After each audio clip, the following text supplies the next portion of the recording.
it's been quite a while since I've released one of these videos, and that is because of how much money I need to make to actually release a video on this. I'm trying to earn 1 billion gold in Stardew Valley, and in the last episode, I managed to make about 17 million gold of one sale. Naturally, today I will try and double that. And that is why it took so long to make this video, especially since I'm not using any mods on this challenge.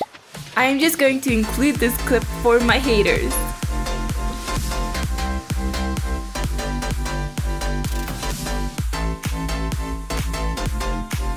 I wish I could actually do that for the challenge. Unfortunately, that would make the challenge a little bit too easy. But back to the video. One of my main goals was to get more cabins and upgrade them for more space to age my starfruit wine. Since this is a single player playthrough, you can't just simply upgrade your cabins. There is a way to upgrade your cabins in a single player playthrough, but it's a little bit weird. You have to plug in a controller and start up the local co-op in split screen. Then you use your controller with the new character to upgrade their cabin at Robin's carpentry store. I tried to play with both my keyboard and the controller at the same time, and I got so confused. It was just so weird trying to control both characters at the same time. I tried to walk to the beach and go to Ginger Island and go to Robin's store at the same time. It was really confusing and kind of fun, but at least it worked out alright.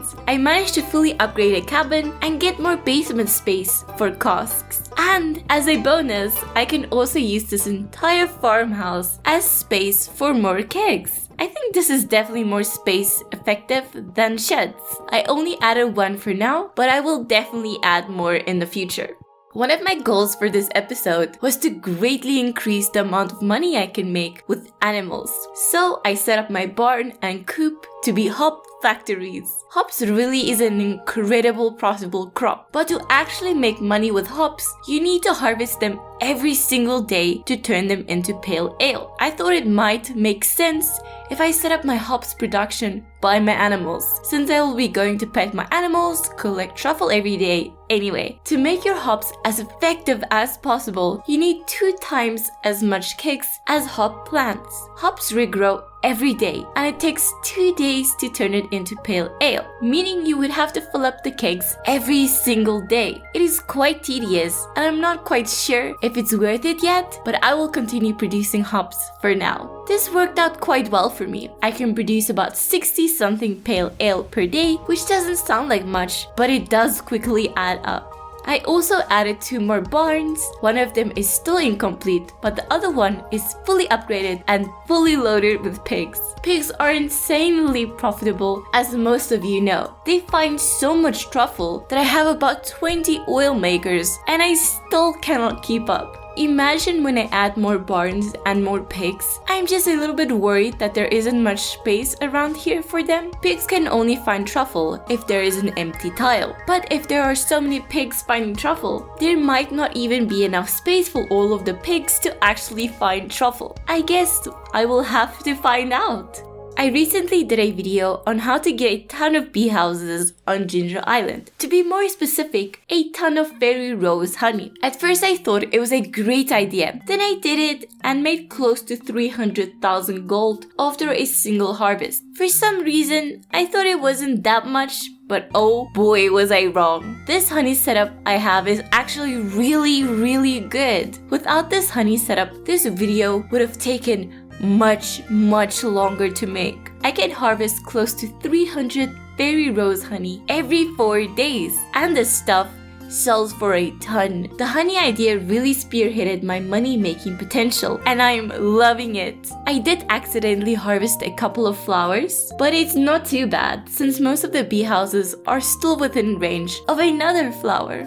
Naturally, starfruit wine is still my largest source of income. My entire Ginger Island is covered in starfruit, and I turn them all into wine whenever I can. But I am still a little bit worried. A single harvest of my starfruit can fill up all of my kegs twice.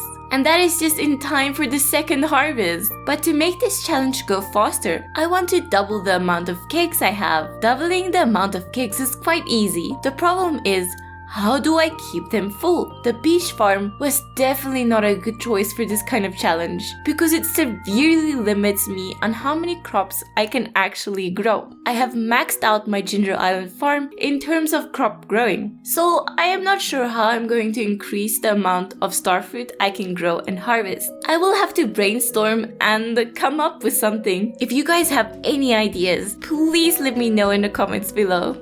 In my first episode, I decided to add a bunch of preservation bins because they were so cheap to make and I didn't have an oak resin farm at the time. But I kind of regret that decision now. Jelly does produce faster and sells for quite a bit, but wine sells for more, and it means I will have less stuff to do every day in the game. Since one of my biggest problems I am having right now is actually keeping my preservation bins and kegs full. I think it would be much better if I replace all of my preservation bins with kegs. It just makes sense. Kegs make more money and I should just do it, since the goal here is reaching a certain amount of money. But for right now, I only have these preservation bins, so ancient fruit jelly, pineapple jelly, and various fruit trees jellies will have to do for now. They sell well, but wine will always just be better. Alrighty, take a look at my stash. This is why this took so long to make. Just look at all of those products just ready to be sold. I have thousands of starfruit vine, thousands of berry rose honey, and a bunch of other stuff. I wonder how much money we can make off of this. I hope it's a ton. Making 1 billion gold is a crazy task, and hopefully the sale will make a dent.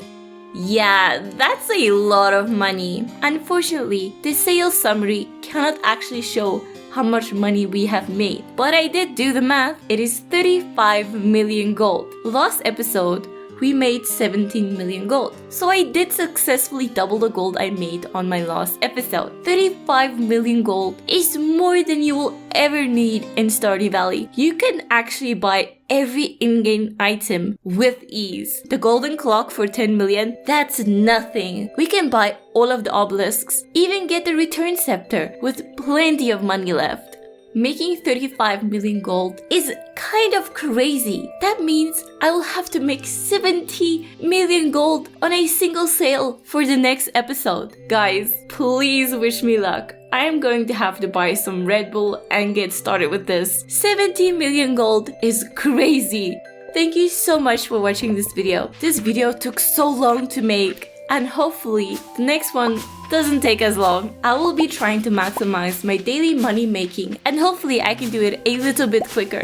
If you like this video, consider leaving a like. The YouTube algorithm loves likes, and so do I. I would greatly appreciate it. But for now, I will see you in the next video.